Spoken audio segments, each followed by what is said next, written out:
je restais muet, je ne serais pas serviteur de Marie. C'est intéressant comme citation, comme extrait, parce qu'on pourrait presque considérer cette phrase un peu comme une phrase un peu rebelle. On sent le caractère de l'abbé Guérin, on sent sa passion et son dévouement pour ce qui s'est passé dans sa paroisse, pour cette apparition. C'est au même moment, peu de temps après l'apparition, presque comme une parole de défi. Mais on comprend aussi qu'à l'époque, l'évêque doit être hyper embarrassé, ou en tout cas des sentiments mêlés, c'est-à-dire que quand on n'a pas encore fait l'enquête, l'évêque devait avoir des sentiments. Si c'est vrai, c'est extraordinaire et c'est merveilleux. Si c'est un coup monté, comment on va gérer la situation, quoi. Et donc l'abbé Guérin, lui, il a toute confiance visiblement dans ce que les enfants ont dit, il a vécu le moment sur place, il a guidé la prière de la communauté paroissiale entourant les enfants. Donc lui, il a cette conviction, cette foi, que ce qu'ont dit les enfants, c'est la vérité, que Marie était là avec eux et a passé ses heures de prière avec eux. C'est paradoxal à plus d'un titre parce que Marie dans les évangiles, ça fait partie des personnages qui sont là mais qui parlent peu. Et à Pontmain, Marie ne parle pas non plus. Et elle écrit dans le ciel, elle fait comme une enseignante, elle fait déchiffrer les lettres les unes après les autres aux enfants.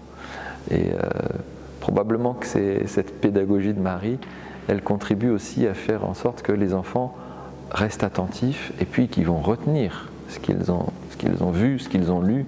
L'abbé Guérin, il était déjà sa vie de chrétien, sa vie de prêtre était déjà une consécration à Dieu par Marie.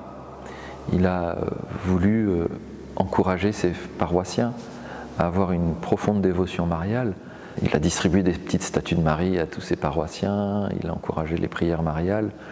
On oublie souvent que le plafond de l'église paroissiale, il a été peint tel qu'il est, en bleu avec des étoiles dorées, avant même que Marie apparaisse. C'est Marie qui, dans son apparition, fait en sorte d'utiliser des symboles mis en place par l'abbé Guérin pour permettre aux enfants de bien la reconnaître. Les 4 bougies que l'abbé Guérin allumait sur l'autel de la Vierge à chaque Eucharistie, etc., etc. Et donc, ce qui est beau aussi, c'est que l'abbé Guérin, il est dans le témoignage, dans la conviction, et il n'est pas dans l'orgueil, il n'est pas dans j'ai mérité une apparition de Marie, quoi.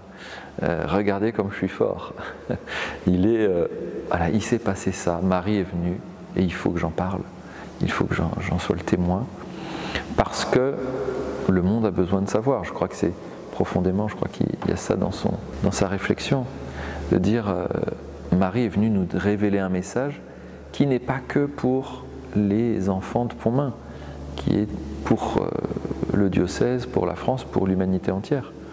Cet appel confiant à la prière, et puis cette affirmation que Dieu se laisse toucher, que Dieu n'est pas indifférent à l'humanité. Et ça, c'est bien sûr, Jésus nous l'a dit, Jésus nous l'a prouvé en parole et en acte, que Dieu n'est pas indifférent à l'humanité. Il est mort sur la croix pour nous le montrer.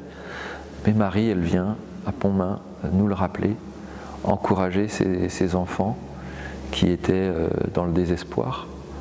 Et cette parole de Marie, elle touche toujours depuis, et elle a toujours quelque chose de très actuel, cet appel à la prière confiante,